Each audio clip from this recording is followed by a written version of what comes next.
Ay, kumusta kayong lahat mga taga-subaybay? Kamag-anak man o hindi, kaibigan man o hindi, para sa atin ang ating pag-uusapan. Narinig nyo naman ang ating background music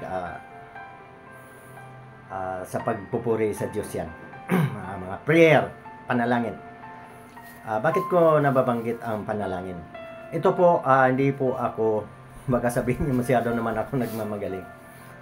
Ituturo ko po kung paano ang tamang panalangin para madinig ng Diyos ang iyong panalangin.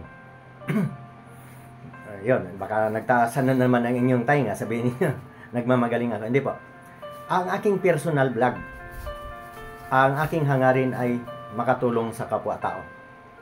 Kasi nasubukan ko na to eh. Kaya ako nagsasalita ng gano'n, nasubukan ko na. Ito, panalangin ha, pag-usapan natin, ano man ang ating mga relihiyon, Biblia man natin sinusunod o saan man tayong mga paniniwala, iisa lang po, sa Diyos lang din po lahat ang patutunguhan. Kaya lang, nasa tao na po yun. Kung yun na nga ang panalangin ay baka mamaya, araw-araw ka nga nagsamba, ang iyong panalangin ay minsan naluhod-luhod ka pa doon sa simbahan, pero ang iyong damdamin, hindi mo nasunod ang kalooban ng Diyos. Yun po ang hindi niya narinig na panalangin. Yun po, totoo po yan mga kaibigan.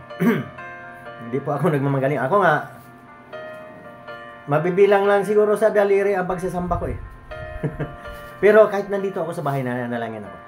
At anong kasabay ng panalangin? Ang sabi ng Diyos, tao, kumilos ka, tulungan kita. Kaya po, yung mga sayang na panalangin ka na ng panalangin, hindi ka naman kumilos, nakahilata ka, tamad na tamad ang iyong katawan, hindi ka magtrabaho, tapos nanalangin ka, bigyan mo kaming grasya sa araw-araw. Wala pong grasya na darating. Kasi ang sabi na, galit nga ang Diyos sa tamad eh. Nakikita niyo nung panahon ni Jesucristo doon sa Israel, yung kanyang ginawang parang gumawa siya doon ng doon nag-aaral ang kanyang mga alagad. Ay nung dumayo siya sa kabilang lugar, dinayo ng mga tamad yung kanyang templo. Ginawa niyang templo. Ginawang sugalan. Kung ano-anong mga nandoon. Pagka sa galit na galit siya nung dumating siya. Nagwala siya. Doon nag-umpisa yung kaya pinagbintangan si Jesucristo na gagawa ng rebellion. Kaya pinahuli siya ni Poncio Pilato. Pinagkanuno. Yun po baka sabihin naman yun, nagmamagaling ako. Yun po yung nakasulat sa Biblia. Intindihin po natin kung anong nakasulat dito. Kasi dito, maraming halimbawa, pasanga-sanga na. Kaya po yung sinasabi na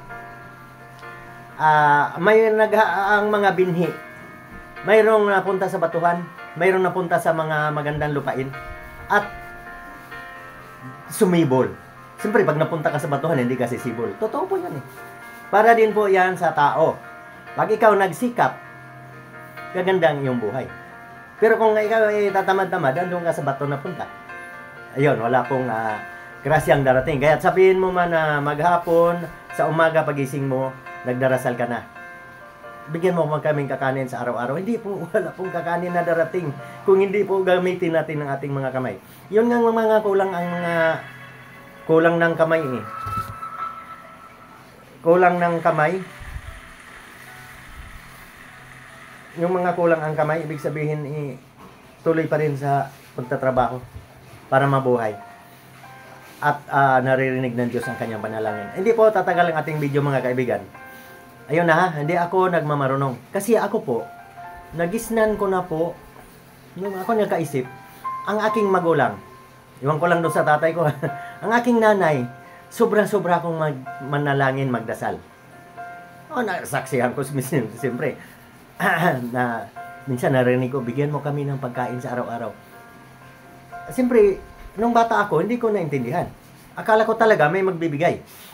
Ayun pala, ngayong nagka-mature na ako, na naisip ko, ang Diyos pala, hindi magbibigay sa taong hindi nagsikap. Kasi nabasa ko nga yung nandito, kumilos ka tao, tulungan kita.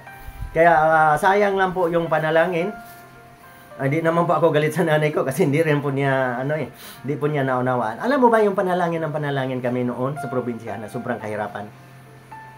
Wala halos makain. Pero napaligiran kami ng lupa na matataba. Ihagis mo lang yung mga buto ng nagugulat na lang kami. Bakit may tumubong kalabasa? Kasi nagulay kami ng kalabasa pala nung nakaraang buwan. Ganun po.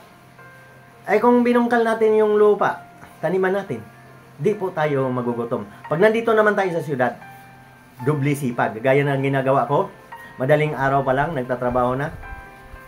Kung 4 na oras ang tulog ko, okay na. Kasi ako po, naranasan ko kung paano magiging taong grasa. Nung ako'y umalis dyan sa Cebu, baka akala niyo masarap ang buhay ko. Yun po kadahilanan, alam naman niyo yan, hindi ko kagustuhan na kadahilanan. Nagiging pulubi po ako noon, palaboy. Halos walang makain. Kumakain ako sa mga tira-tira sa basurahan. Pero, lagi akong nananalangin. Kasi hindi po ako matanggap sa trabaho. Ako isang grade 1 lang. Kaya, ang taglay ko lang talaga, marunong ako magtrabaho at laging nananalangin. Kaya po, sa awa ng Panginoon, nadinig ang aking panalangin, nakapag-aaral ng mga anak.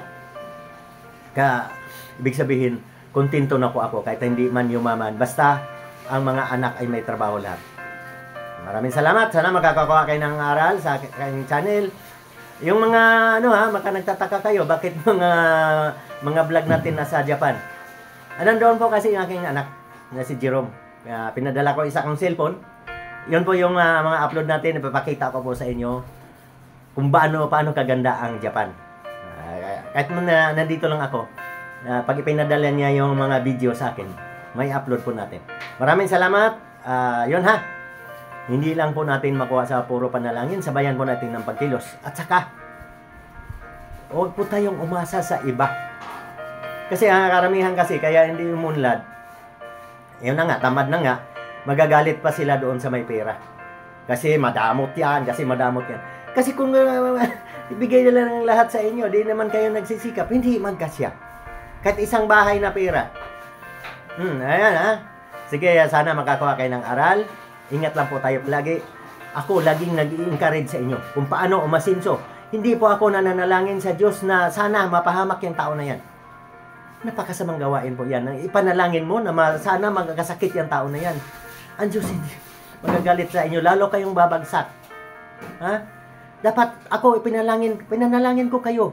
Kayong halimbawa, wala man kayong makain. Sana Panginoon tulungan mo sila na magsikap para kumita, para hindi magutom. At matutong tumayo sa sarili, huwag umasa sa iba. Maraming salamat Panginoon. Tulungan mo kaming lahat. Ingat po tayo mga kababayan.